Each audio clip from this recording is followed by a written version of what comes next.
pledge allegiance to the flag of the United States of America and to the republic for which it stands, one nation, under God, indivisible, with liberty and justice for all.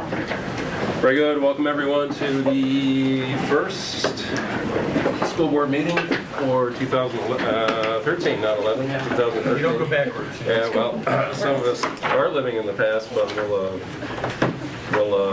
continue to move forward. I believe there are some modifications to the agenda, and Brad. If I could suggest a few. I want to, with everyone's consent, remove Roman numeral 5A Yep. in its entirety. I would like to, in its place, we can add a supplemental item, bids, Markles, flats, salvage items bid, and I believe those are in front of you. So let's add that as 5A, having removed another item as 5A. And then I'd like to add under Roman 1C, a resolution for the appointment of district clerk. That's it. I think I've played with the agenda enough. Major changes, but we're very happy to, without objection, go ahead and move forward. And there are no objections, and so for a very important resolution that we're very pleased to be able to enter into right now, we will adopt a resolution when it is moved by someone, hopefully. Brad, go ahead. Yeah, I'd like to move the appointment of Danielle De Silva as district clerk. The resolution is in front of you. Dated today. Jay, 3 seconds. Thank you, Jay. All in favor? That's. Are you wait? I'm waiting for Judy to vote. That's everyone. Sean, Eversley, Bradwell, and Pat Wazaloo are traveling and not with us tonight. We're very happy to welcome Danielle, who has been around the district a little bit after the start of the first of the year, but Danielle is indeed the new district clerk. Again, we thank Jenny for stepping in and really filling two roles for quite a while. The associate of the superintendent and also the acting in the board clerk role. And as of tonight, once we do swear the oath, Danielle will be here at our meetings and be taking our notes and getting the minutes onto the website and doing all the other duties of the board clerk. And we have this election thing coming up in May, which is actually a very big job. And so the team will come together and make sure that that is done. And then it's on from there. But at this point, Danielle, I will ask that you stand, and I will not recite the oath to you, but please read the oath. I, Danielle De Silva, do solemnly swear that I will support the Constitution of the United States and the Constitution of the State of New York, and that I will faithfully discharge the duties of the office of school district clerk according to the best of my ability. Good. Very good.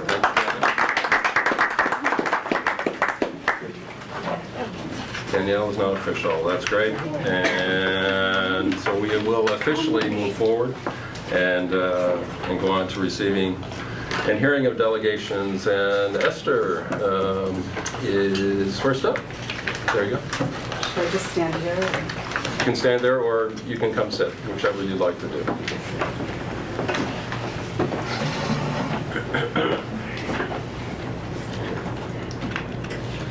My name is Esther L. Rakusin, and I'm the parent of 2 children in the Ithaca City School District. I strongly oppose the plan to hire an armed school resource officer to work at Ithaca High School. My opinion is based on the following 5 points. 1. Principal Powers and Superintendent Brown have not definitively made the case that it is necessary to have an SRO present at the school. A December 26 article in the Ithaca Times stated that of 117 students polled at Ithaca High School, only 13% said that a police officer was needed, and 15% said that safety was a current issue at the high school. I personally am not aware of any violent crimes that have occurred at IHS in recent years. Although this New York State Department of Education recently designated Caroline Elementary School as a persistently dangerous school, there have been no similar reports submitted to the public about Ithaca High School. 2, the proposed job responsibilities for the SRO are not clearly delineated. In the recent Ithaca Times article, it seemed unclear to me that a single officer could carry out all the tasks that Principal Powers would request. The principal is quoted as saying that 1, the officer would do an audit of our campus safety, 2, would provide feedback about how to improve school safety, 3, aid the school in focusing on the idea of community policing, and 4, engage the students and community on how school safety is approached. Later in the article, Superintendent Brown is quoted as saying that we have a specific set of needs that we want this person to help us with to move forward. If done well, maybe this person works himself or herself out of a job through the service they provide us in the spring. It seems to me that the comments of both the principal and the superintendent indicate that it will be up to the officer and perhaps the police department and not the school to decide what to do. I feel that the high school safety committee should make all these decisions. And why aren't they taking responsibility? 3, an armed officer might be tempted to use his or her weapon in a situation in which he or she might feel out of control. If this were to happen, bystanders could be vulnerable. Furthermore, the Ithaca City School District could be held responsible for any injuries caused by this type of situation, and this would cost the district much more than the salary of the officer. 4, the presence of an SRO would change and possibly damage the current school culture. Whereas previously, students at IHS might have felt that they were considered to be emerging leaders in their community. The presence of an armed officer in the school would send the message, we don't trust you and we can arrest you. 5, the cost of hiring an SRO is not commensurate with the value that such a person would have at the school. I would believe that it would be more valuable to hire a staff of counselors who would train students to solve their own disputes. During each year of physical education class, students should learn how to engage in dispute resolution, and participation should be mandatory for graduation. And thank you for the opportunity to let me speak. Thanks, Esther. Shirley?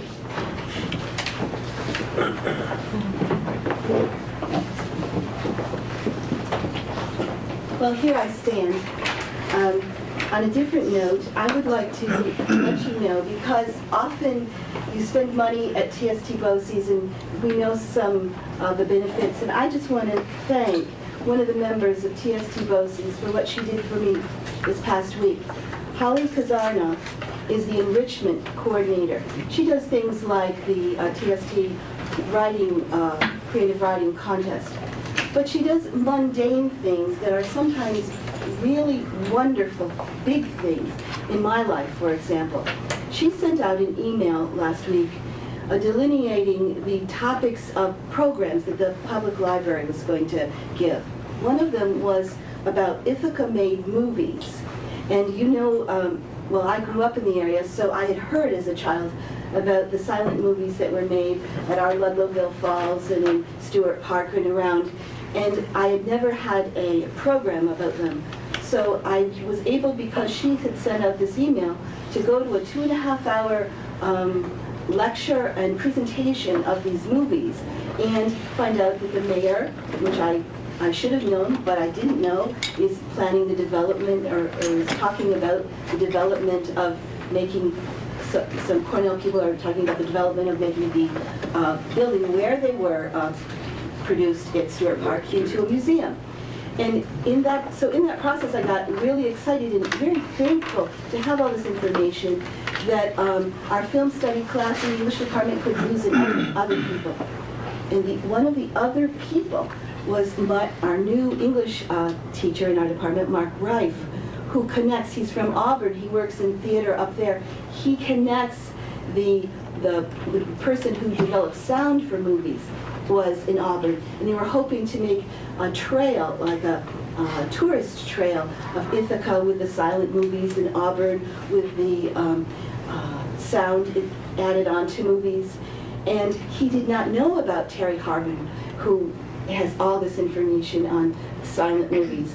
And he was extremely excited when I told him yesterday about this program. So thank you for having the TST BOCES. Thank you, Holly Kazarnoff, for doing this for us. And we have an embarrassment of riches of many resources we can use, and I'm really thankful for that. Thank you. Thank you, Shirley. So that's it for everyone that has signed up. Anyone wish? Yeah. Go. Very good. Tom Parsons, also school board, and I will forward your message to our staff. I want to give you just a brief, I could spend a lot of time talking about last year. I could spend even more time about talking next year, but I'm going to talk about some highlights and some things coming right now through BOCES. First of all, our administrative team and our acting superintendent is working on our budget, and our team will be coming and visiting opponent schools in February, March, so we'll be expecting a visit. More importantly, as you may or may not be aware, we are continuing our search for a district superintendent. We are on, I guess you call it round 2 of a search. We started our search last spring, went through the summer, decided to go back and open the search again. The process continues, and hopefully, maybe February, we'll have some more news on that. And I do have to thank Dr. Brown, because he's been very instrumental in that process and in that dialogue about what we're looking for in our superintendent, and that's really helped the BOCES board, and then Dr. Brown and his colleagues on the other 9 component superintendents have been very engaged in this conversation about what we're looking for. So that's been very positive, and I think we'll have hopefully, cross your fingers, we'll have good success this year, coming to the end of this month. Some things looking forward to this coming year. As you know, the community school will be moving up to the Smith School this fall. The progress on the renovations continues. Looking forward to some things that from the State Education Department, they're looking, expanding the role of career and tech education, conversations about moving into the 9th and 10th grades. And I think 2015 will be another year where this whole evolution of career and tech is going to take some more changes. And our staff has been very engaged at the state level, talking about having these conversations about what's CT look like in the future. Also, our staff at BOCES has been very engaged in the APPR process through this year with our component schools, and next year it appears that SED is expecting TST BOCES to take an even greater role as far as resubmissions for the APPR. So we have a lot of stuff coming forward, and I hope to come back and spend 2 minutes with you in a couple more months to talk about different pieces as we go forward. Thank you. It's a great time. We appreciate you coming and updating the board, and certainly appreciate you stepping up and serving on that board. So that's great. It's been a year learning. Exactly. Thank you. Anyone else? Not seeing anyone. Student reps? Ned? Okay, LACS? so this Friday is our annual Dr. Dave Day, which is a day in honor of our school's founding principal. And we're not going to have regular classes. Instead, students will be going to a series of workshops throughout the day. It's going to open with an all-school assembly, and then I think they'll go to 2 workshops, lunch, a 3rd workshop, and then another assembly to close out the day. And these workshops are going to be centered around themes of poverty and equity in public education, but they're going to be about a wide variety of topics. So that's exciting. And then the semester is ending in 2 weeks, and so teachers are beginning to write evaluations, and students are beginning to write their self-evaluations for all classes. And after the semester ends, during the time that Ithaca High School has Regents Week, we don't have school, we have assessment and exhibition week. And the only state test we're required to give is the ELA, and our school a couple of years ago decided to give that to 10th graders instead of 11th graders. So that will be administered during that Regents Week. And other than that, some teachers will be giving midterms for their classes, and others will be having this phase of projects. And at the end of that week, conferences to set up next semester classes will happen. And the only other thing is that our school was randomly selected to participate in the National Assessment of Educational Progress. and that's going to be administered to 8th graders at LACS later this year. Also, if anyone wants, I have a couple of copies of our school's newsletter that I can pass out if people want. Sure, that'd be great. Is that it, Ned? Yeah. Thanks, Ned. Ithaca High. The end of winter break was last Wednesday, and students are getting back into the swing of things. And it was hard. The handball tournament was last Saturday, and the board participation was greatly appreciated, and I heard it was a lot of fun. And the end of the semester is quickly approaching, as well as midterm week. Link Crew is planning a cookies and cram event to help students review for their midterms and upcoming tests. Link Crew, as I'm sure you all know, is the freshman orientation program, and one of the things that we all struggle with is learning how to actually study for things, which of course we don't do in middle school. Why would you? So Link Crew is instrumental in helping kids develop their study skills, which are going to serve them not only throughout college but through their careers. So.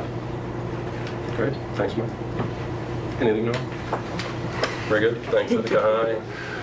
Board responses, other than my back still hurts from Saturday, but I soon realized I was the oldest participant in the handball tournament. But anyway, anything else? We got our keynotes other days. You mean the non-board members that were on your team, I should say? We said it was only board members, but two of our fine APs were also on the team, and they're in the audience today. So, and we did win one game, and almost won another. Well, we were robbed. I mean, You're always wrong. I'm always robbed, but we beat the JV basketball team. It was a good game, and we beat them. And then somehow, some way, various goals by Seth were disallowed for some reason, and so they won 7-6, and so that really kind of ticked off some of the old guys. So we smoked the last team, and just to show that you got to bring it if you want to beat the old guys. So There's a picture on Twitter. yeah, all right. And but seriously, it was a lot of fun, and we also gave the senior class an opportunity to raise some money as well. So it was a good time. Hopefully, Good afternoon, good events. with our fellow board members who didn't play. Right. Did you ask all board members to play? Some people can't cut it. So. Did they have an opportunity to say they couldn't cut it? I'm with you. I think it's unacceptable. It's totally unacceptable. Apparently, there is some disquiet on this side of the Who room. else was not asked to play? Some people were excused due to illness. I was fine. I didn't name names. I'll point out, I had nothing to do with this, it was all Seth. Elder, please. So Ned mentioned Infusion Day Friday at LACS. I've been participating in this for a while, and I would like to take some small credit for inspiring some of those genius children to go on and do some of the things they've done regarding social equity, but I'm sure I can't take any credit, but I'm going to claim a little bit anyway. And I get a chance to go and present again this year. This is the first time that the school has actually reached out to the hip hop collection, which is now an official part of Cornell's library, but there's a particular component of it. Manuscripts and antique collections, or something like that. I should know this, but I'm blanking on it. So we're going to present on Friday about this musical genre that has taken over the globe and how it sprang from basically from a lack of work. There have been art forms that have sprung up because of work. This is one that really sprung up in the absence of manufacturing and deindustrialization of urban cities in the 70s. So I'm hoping the kids are going to pick up on some of these strands and write about them and go study them and make us smarter. So if you guys get a chance, I think we start at 10 and we're going to go to 2 then, so stop by. Come check us out. Jay, go ahead. Yeah, I just want to reiterate what Tom said about, I don't know how many people really know, about the community school, that it's moving from down on The old the Elmira old Elmira Road. Road, Okay. which they're talking about redoing anyway, but we won't be, the BOCE school won't be there. It's going to be taken back up onto the campus of BOCES, and so I just wanted to be sure that that was understood by the board members and the public. And the target is September, I think, of next school year. And they're doing a great job, a very cost-effective renovation of the facilities up there to take the school up there. I toured that a few weeks ago, and they're actually trying to accomplish the renovations with BOCES employees instead of having to go. Anyway, that's very cost efficient as compared to what the alternative would be to go out and hire and all that. So it'll be kind of a new It will be atmosphere. It will be different. It's going to be quite As opposed to different. being downtown, That's right. totally separated. That's- That was one concern, Tom, correct? Yeah. So, But I generally, I mean, time will tell, but the thinking is that it'll be a better move, an improvement, a better atmosphere, maybe better facilities, hopefully. That remains to be seen, but to take it up there will be an economic benefit, no doubt, compared to the costs that have been incurred to be down where it is. and the BOCES campus in the Northeast doesn't flood nearly as often as Elmira Road, which has been an issue in the past. Anything else, Jeff? Anyone else? Okay, we'll move on. Consent agenda. It is short. There's a personnel report. I'll move the consent as presented. Second. Second by Chris. Any questions? Anything else? Comments? All in favor? It's going to be everyone. So that brings us up to superintendent's report, and Dr. Brown is probably, if I am aware at all of what's going to happen, is going to have a more extended personnel superintendent's report today. If you may, thank you, and Happy New Year to you and everyone else. Ms. Boyce will join me shortly, but I'll do the first thing, and then we'll ask you to join us. Thinking back to last spring, during the superintendent's report, I announced that the governor was putting together an education reform committee. And I remember one of the questions from a board member was who was on it, and I described who the folks would be, and that led to some conversation. And that was it. And we said that night, and I said I would bring back to you at some point what the preliminary findings were going to be, what they would be when they came out. Well, many of you may know that the preliminary report was released this past week. And I think it's important for me to update the board on what was in that report and where we are as a district, as an organization, as far as those recommendations that have been put out by this commission at this point. And then, from my perspective, talk about what the next steps will be from the governor's office, although it's hard to predict what will happen coming out of Albany, but I'm going to do my best from what I'm hearing and understanding from folks. Again, here's the report, and you can download it. We put it in your Dropboxes, and we can put it in the public Dropbox as well for folks to peruse at their leisure. But I'm doing my best to synthesize a lot of information in about 2 or 3 minutes in presentation form. Again, this preliminary report was released this week. I wish to just talk about the recommendations, and the first part of the report is about college and career readiness and preparing our young people to be college and career ready. And within that, there are 8 recommendations. And what the governor's commission is asking folks to do is to think about these things and do them. The first one, increase access to early educational opportunities. And when you read the report, it speaks, which was surprising to me, it speaks mostly to kindergarten. And then surveying my colleagues across the state, there's a lot of conversations around the state right now about going to half-day or eliminating kindergarten programs. Obviously, we aren't in that place. and to move forward, I think we have one of the best preschool programs in the state. And we're being recognized for that. People call every day, want to come visit, to see how our preschool program is being operated. So in this regard, with the first recommendation, I see us well ahead of what the commissioner's report, the preliminary report is recommending for schools to do. I also talked about restructuring schools to include social health and other services. We do much here, and when it gets into the bullets, it talks about accessing nonprofits, utilizing nonprofits for innovative uses of resources, partnerships, and it speaks very clearly and significantly to early literacy and how to partner with local agencies and nonprofits around promoting early literacy. And so when thinking about what we do, obviously we can do much more here, but we do a lot. Everything from our partnership with Cornell, to Ithaca College, to IPEI, to the Family Reading Partnership, which has distributed thousands of books in our community. I think we've done quite a bit here as well. Suggestion number 3 was restructuring the school day and year to create more learning time for students. And I'll stop right here. At the end of the report, a couple of paragraphs, it speaks to all these recommendations really don't have any solutions as far as funding. And that's been the discourse and the conversations after this report has been put out. And only a couple of paragraphs in the report to speak to, well, we're not putting out any solutions as far as funding. We're just, in a small way, recognizing that there are funding issues. But here are the things you should do anyway. Anyway, restructuring the school day.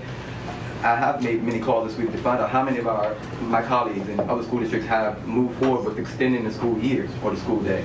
And not many have.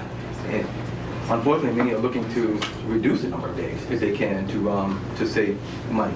I'm happy to say through collaboration with our ITA, we've in our current teacher's contract, we have a provision where we may extend the school year by 2 additional days by the end of year 3. We're working hard. We've already included time for additional professional development, and we are that one district that is talking about extending the school day, the school year by days. I'll talk about time. I don't want to put that out here because that's another conversation. But as far as extending the school year, we have talked about that and have moved that work forward in collaboration. Number 4, it speaks to building better bridges from high school to college and careers. And it speaks very specifically to utilizing the BOCES more efficiently. It also speaks to performance assessments and real-life experiences for young people. And I can go on and on about the opportunities that we provide right now for young people to get that hands-on kind of training, everything from the youth farm project that we partner with and to other experiences that we have in collaboration with the BOCES and other local agencies. Technology, it speaks very clearly to technology. It's not just about testing right now in the state. The Governance Commission and that preliminary report is really speaking to how to use innovative tools and technology tools to move forward the government initiative.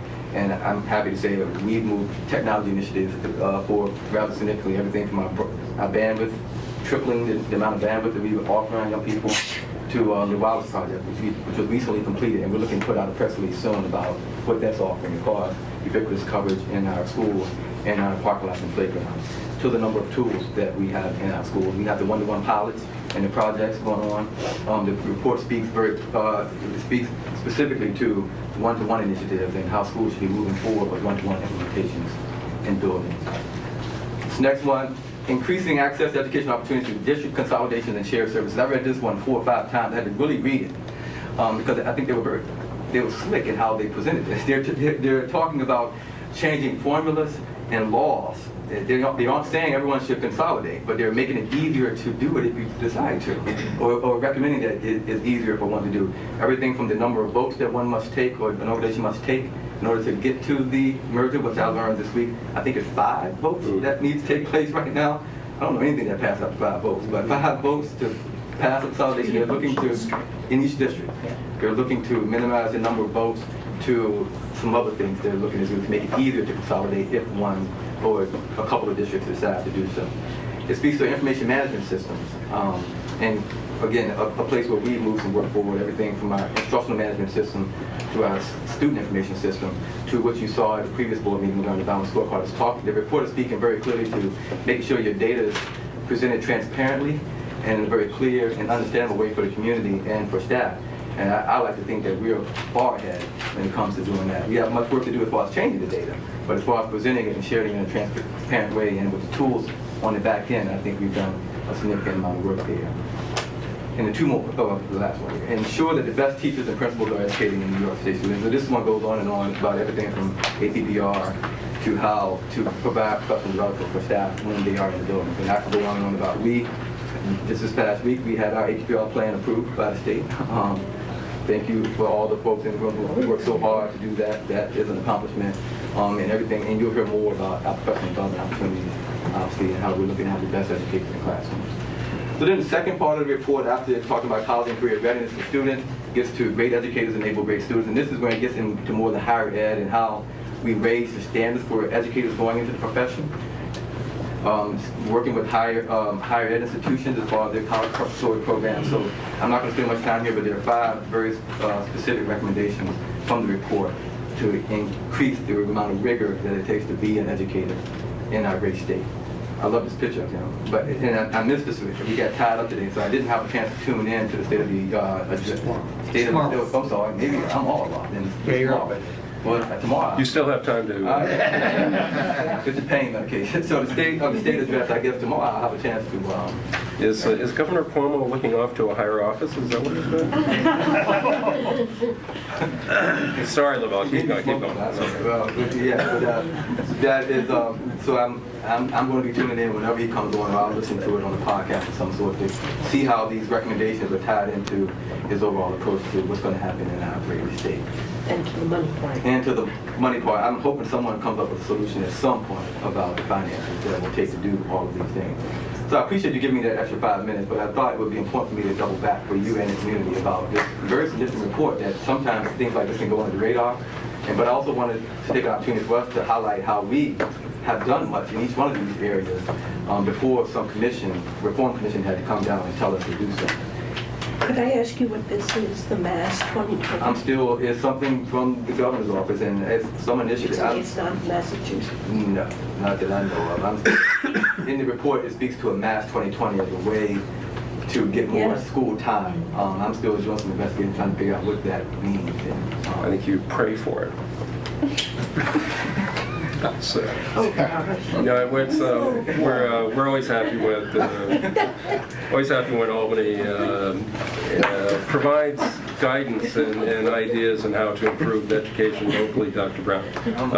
But the problem is, if there is a problem, there's no problem. It's just that we are already looking at all options and all mechanisms to make this an excellent district. What we're not getting from Albany is really I guess Brad's word long ago was leapfrogging. How do you move public education in New York State well beyond where it is now? I mean, if there are problems now, then how do you dramatically change that for the better and create excellence and engagement for all students? So we're getting some incremental measures that we're already looking at, but there's no grand bargain, no grand solution. Well, there never is, but the main problem is, and what most superintendents, what most boards are looking at is that, well, this is really great, but there's no funding. You're cutting our aid, or you're cutting our funding. You're limiting our ability to raise support at the local level, tax levy limits. So governor, so assembly person, where's the solution then? So that's, not to criticize the commission that had no board members on it, but there are other fine folks on the commission, and they came up with ideas, yes, that we've already considered and feel they're important. They're important initiatives, but how do you pay for it? Or how do you ask the local taxpayers that this is the way, this is how we will improve education? Just to add on. Thank you. Okay, sorry. Yeah, Mass 2020 is State of Massachusetts, mass2020.org. And you love the first article they have refers back to the new New York Education Reform Commission. Seems rather circular. So we're gonna look. Yeah. All right. Seems rather circular, but that's the first article it refers back to.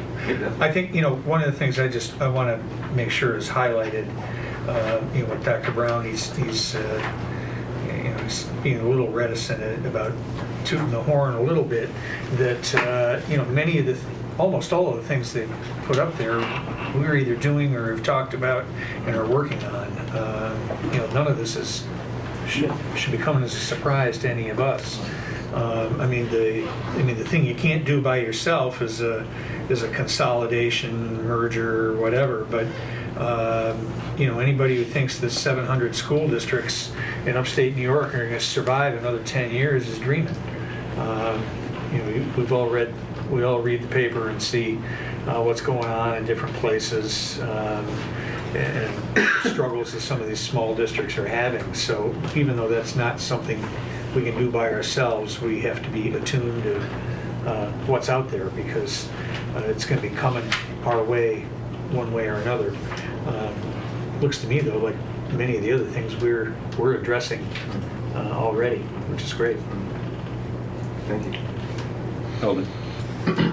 My reading of some of the things that he's trying to squeeze out of municipalities, school districts included, are those partnerships, are just the kind of things that we are so bad at, consolidating services amongst ourselves. I know where he got the social service inside the school model. I mean, everybody in this state knows that's coming out of the Harlem Children's Home. They've inverted the process. So parents who need the support go to the school to get the support, and then the children come along. Right. But to assume that that did not have an expense associated with it, assuming that even that kind of merging would be cost neutral is just not true, and it's not right, and it's not fair. But like you guys said, I see it coming down the pike. We can't continue to have 6 transportation systems. We can't continue to have 7 service delivery mechanisms. We can't continue to have all of these tiny little districts around, but there's no grand plan on the horizon.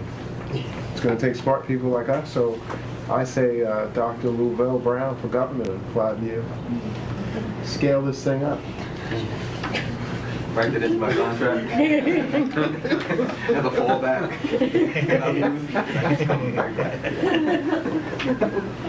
As long as the taxpayers in New York pay for it, not the local taxpayers. Anything else? So may I invite Margaret? Sure. So we have some good news. Yes. Not for that last thing, wasn't it? You're not done, Dr. Brown. Yeah, You have more. Just Okay, all right. some great news about a grant that we received. Yes. Great.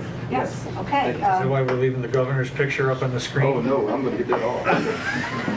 Thank you. It was distracting. This is a great opportunity to talk about a couple different things. This represents the receipt of a grant that was in collaboration with the city of Ithaca. We found out about it, the ability to apply for this grant back in June. And it started with a requirement, before you even applied for the grant, you had to attend the New York State Department of Transportation workshop just to learn how to do it. So I went up to Syracuse and attended the grant, came back and said to Dr. Brown, gee, I think this is something we really ought to look at, because at the same time, right around the time the students, you might recall, came and talked about safe sidewalks and safe routes to school. So it just seemed to meld well. So I made contact with the city and city officials, and they were very anxious. They had done it before. They had been a part of one before, so they were quite excited to do it. So we met over the summer. We had to do a preliminary submission in August, and then the final one was in October. And it's a Safe Routes to Schools, the New York State Department of Transportation Safe Routes to School program. And they assign so much money each year for it. And then based on these competitive grants, they determine the funding. So, and we were notified last Friday that the city of Ithaca and Ithaca City School District were awarded this grant. And just so you know, when we put it in, we said, well, you know, we had been told at the meeting that $100,000 was the threshold that they were looking at awarding. But as we were going through and what we wanted to do, it reached maybe $300,000, and we said, well, we're going to send that in, thinking that, you know, they'll just pare it down and just give us something closer to the $100,000. And we were pleased to find out that they funded the entire thing, $297,000, I think. So that's great, and now it's good to know what it's going to go for. So and again, it's the whole focus of the grant is that there be a collaboration. They want to see that whatever entities it might be, the town and the county, or in this case, the city and the school district, have a collaboration. And we were able to do that very, very well.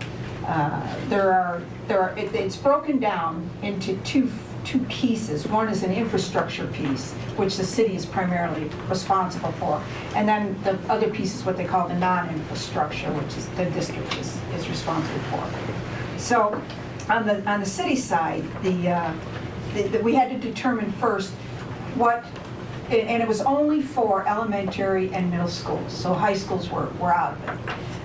But we knew that the students that had spoken to us had spoken about, trying to get to the high school and then getting over to Boynton. So we had to be rather strategic about how we were able to make that work because the high school could be part of it. So what we talked about was trying to find ways on the infrastructure side to slow down traffic that goes through these areas around this whole complex. So we used Boynton as the focal point, but we're able to indicate how the kids went through the areas and then brought Fall Creek in too because of the proximity.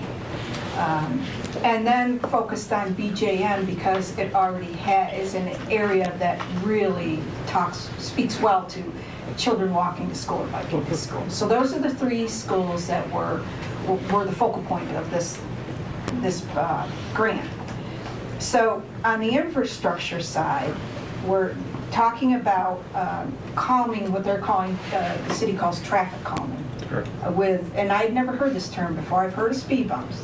I've driven over many speed bumps. I never heard of speed humps, and I'm dying to see the difference. I've got to find out what the difference is between a speed bump and a speed hump. But that's what's being talked about in the neighborhoods that are around the schools so that it slows traffic down a bit. And then another major piece of this are what I think we talked about at one of the board meetings, were the vehicle display signs where it shows your speed. You are doing an awful speed. But the ones that they're planning to get will also keep the data, so they'll know whether those signs are really having an impact. They'll know whether people, over a period of time, they'll get readouts from these signs, and it'll really tell us whether it's having any impact or not. And then reducing speed limits from 30 to 25, that sort of thing. So those are some of the things that they're talking about, and looking at sidewalks and seeing if they're conducive to the path back and forth to school. And then also putting up signage that indicates that it's a bike path or it's a walk path, whatever it happens to be. So that's part of what they're talking about at the city level. And in the school district's responsibility in this will be awareness activities, will be educational activities about walking to school, biking to school, and actually doing things like a walk to school week, have some kind of incentives for kids to walk to school or bike to school, actually they talked about, I'd never heard of this before, I think it's a neat idea, a walking school bus. Have volunteer, maybe parents or staff even, start at an outer area of the walk route and start picking kids up as they come by and just have a walking school bus, which I thought was really kind of cool. And then incorporating, New York State Department of Transportation has a safe routes to school curriculum that they are willing to share and incorporate into the curriculum that already exists in each building, and start making this a natural thing, making this program natural. So that's the good news for the Upstart of 2013. Well, first of all, Margaret, can I first thank you for sharing this outstanding news with us.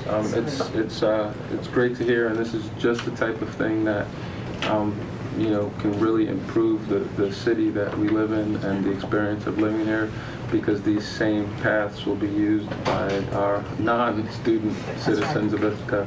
And thank you a lot for sharing this great news with us. And the other one, while we weren't involved in it, I was quite surprised to see it on the list that they sent us.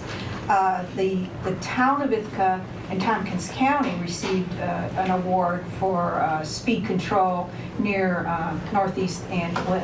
Oh. So I was surprised to see that had been approved as well. And a speed hump. There are many on Buffalo Street, exactly in front of BJM and down by Washington. So that's what you're calling a speed hump, as opposed to a bump. Okay. They're broader. Broader and higher. Okay. Broader and higher. Thank you very much. So.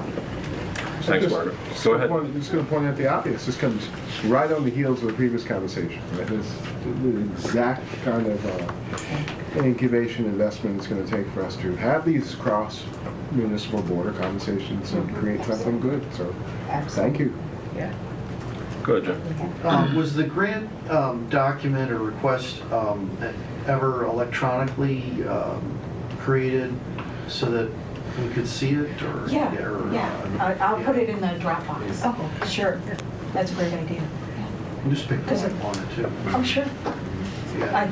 I think we probably did. Probably. I'm trying not to upstage them because I think they have a press release going to. So, Oh, the city? yes, Yeah. yes.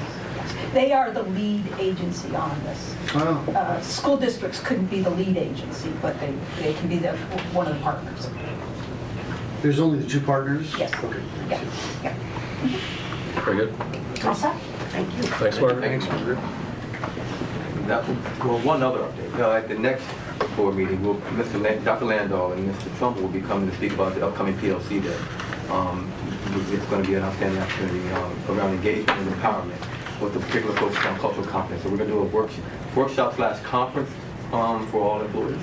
So we're looking forward to that. But that'll be an item at the next meeting. We'll update you on why the particular sessions, and we've had a number. I think we're up to 60 plus sessions.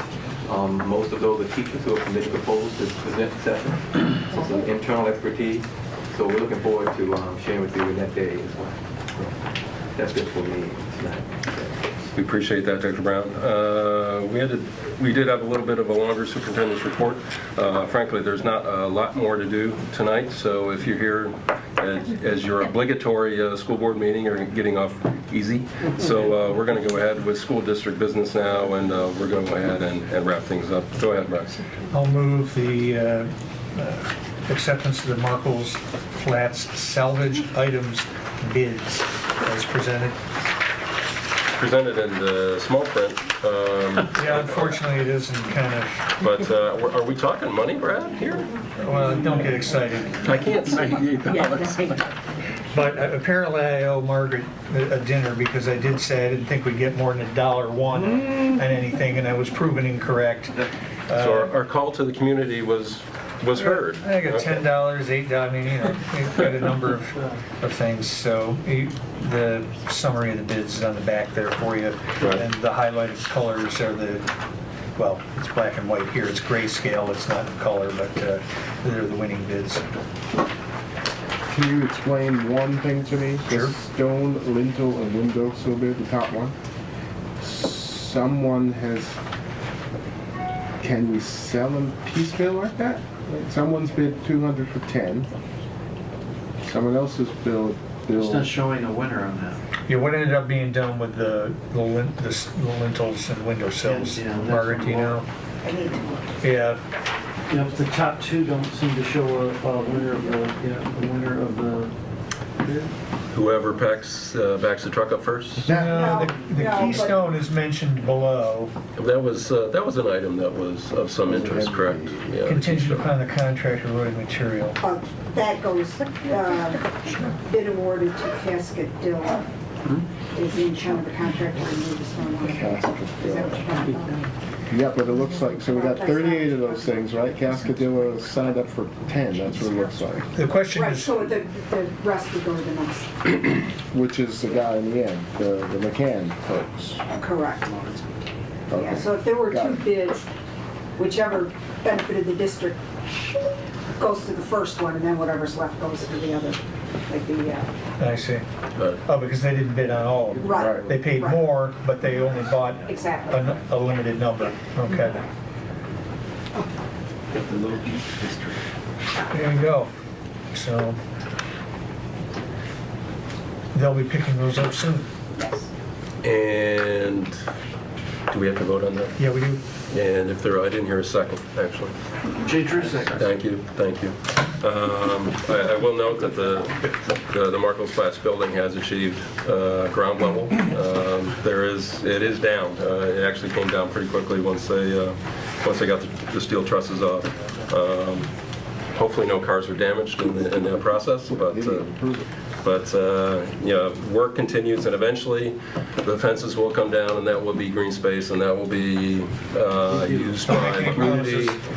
I said eventually. No time. But it will be a while. There is remediation that will have to be ongoing for a while. So it's probably going to be another year before we have, use of quite a bit of that. So When does the parking lot start? Isn't it the first? Where again, it's going to be. it'll be there when it gets there. Rather than make a commitment to when it's going to be there, Judy, we're not building it.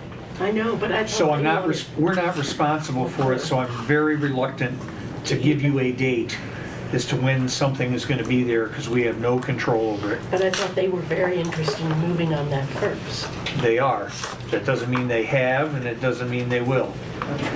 But the coal tar is the key piece, and that has to be removed from that site and also from And under that- the streets. Under the streets there, So, because that's section of Right, once that's done, then, SD and yeah. So, Plain. It's a section of Plain and a section of SD. And that corner? Yeah, the streets themselves, so I but progress, think we that's like going to be progress. torn up most of the winter. Yeah. It's been a multi-year process to get it here, so we're very happy that we're that much closer. And it's been moved and seconded and all in favor of accepting the bids. That's everyone. We're gonna thank you for that. Then, is it item B? Just special education committees? Is that what it is? I'll Okay. move item B is 5B is presented. Second by Seth. Again, this is a resolution that the board approve the members of the 2012-13 committees on special education. That list has been provided, certainly to me and others. Any questions? Not seeing any, so all in favor? It's going to be everybody. And we're at the point of asking for other business by anyone and everyone. Anyone got anything? I would just like to say, please note the curriculum committee date change.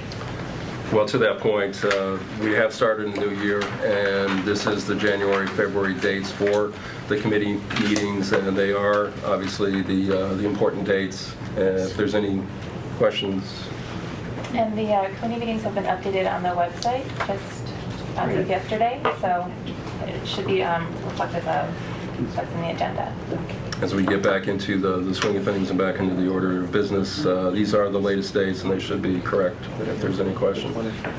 The only odd thing, we've got finance meeting twice in 1 week. It's meeting on the 22nd at 5 for a brief agenda, and then on the 24th, we'll have a full agenda. Yep, I see that. Okay. Anything else, guys? It's 8 o'clock, we could talk about other things, but we're waiting. I move we adjourn. We're waiting for information regarding a variety of topics, budget, SROs, et cetera, that we're going to be working on, but we're not going to discuss or vote or in any other way to look into that tonight. So we are adjourned. Thank you without objection. I'll second. Oh, Judy Max. Judy Max seconds, and we are adjourned. Thanks, everyone.